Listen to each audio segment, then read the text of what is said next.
Soothran. Pre school എന്ന് കേട്ടിട്ടുണ്ടോ? ഇല്ല. സ്കൂളിൽ പോയി തുടങ്ങുന്നതിന് മുമ്പ് എന്നാണ് ഇതിനർത്ഥം. മനുഷ്യരുടെ ഭാഷയാ. അക്ഷരം പഠിച്ചു തുടങ്ങുന്നതിന് മുമ്പുള്ള കാലത്തെ പഠിക്കലാണ് പ്രീ സ്കൂൾ. എങ്കിൽ എൻ്റെ അമ്മാവനും പ്രീ സ്കൂളാ. ഇതുവരെ അക്ഷരം പഠിച്ചിട്ടില്ല. അങ്ങനെയല്ല, തീരെ ചെറിയ കുട്ടികളാ പ്രീ സ്കൂൾ കുട്ടികൾ. അവർ കളികളിലൂടെയാണ് കാര്യങ്ങളെല്ലാം പഠിക്കുക. വഴി കണ്ടുപിടിക്കുക, കുത്തുകൾ യോജിപ്പിക്കുക, വരയ്ക്കുക, നക്ഷത്രത്തിൽ മൂക്കുമുട്ടിക്കുക. നക്ഷത്രത്തിലോ? മാനത്ത് പോയി മുട്ടിക്കണോ? ഹഹഹ, അല്ല, ഞാൻ കാണിച്ചു തരാം. ദാ ഇവിടെ രണ്ട് മത്തങ്ങ വരച്ച് നടുവിൽ നക്ഷത്രവും. ഈ നക്ഷത്രത്തിൽ മൂക്കുമുട്ടിച്ചാൽ മത്തങ്ങ രണ്ടും അടുത്തു വരുന്നതായി തോന്നും. ശരിയാണല്ലോ സൂത്ര, ഇനി ഞാൻ മുട്ടിക്കാം.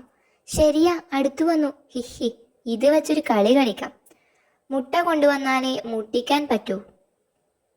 ഹിഹി, ശരിയാ, സൂത്രനും ശരിയും അടുത്തു വന്നു. ഇനി ഞാനൊന്ന് നോക്കട്ടെ. ബബ്ബൻ. ഇനി ഞാൻ മൂക്ക് മുട്ടിക്കാം. എവിടെ? അടുത്തു വരുന്നില്ലല്ലോ. അത് ചേട്ടാ, ഇത്രയും നീണ്ട മൂക്ക്. അത് ശരി, എൻ്റെ മൂക്കിനാണോ ഇപ്പൊ കുറ്റം? ഞാൻ ഇപ്പോ സൂത്രനും ശരിയും വളരെ അടുത്തു വന്നു. He he he.